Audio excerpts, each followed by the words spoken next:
Welcome to my channel.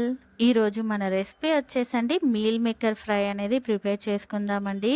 ఇది మనకి క్రిస్పీగా సాఫ్ట్గా టేస్ట్ అనేది చాలా బాగుంటుందండి.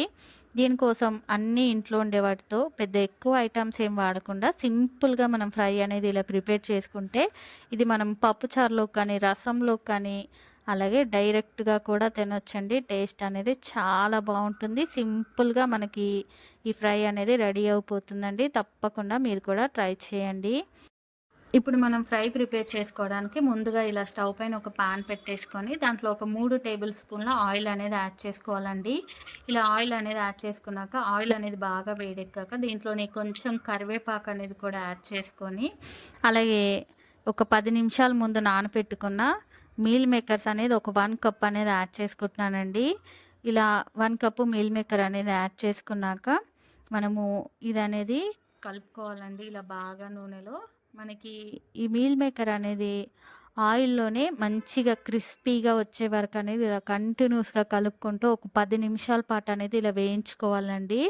చూడండి ఈ విధంగా క్రిస్పీగా అయ్యాక దీంట్లో ఒక 1 టేబుల్ స్పూన్ కారము అలాగే మన టేస్ట్కి సరిపడా సాల్ట్ అనేది కూడా యాడ్ చేసుకొని ఇప్పుడు దీంట్లోనే ఒక half table spoon Maggi masala అనేది యాడ్ చేసుకున్నానండి. అలాగే దీంట్లో ఒక 1 టేబుల్ స్పూన్ గరం మసాలా అనేది కూడా యాడ్ చేసుకొని మసాలాలు అనేది ఇలా పూర్తిగా మీల్ మేకర్కి పట్టేలాగా ఇలా కలుపుకోవాలండి. ఇలా కలుపుకున్నాక మరొక 2-3 నిమిషాల పాటు అనేది వేయించుకుంటే మనకి ఫ్రై అనేది రెడీ అయిపోతుందండి.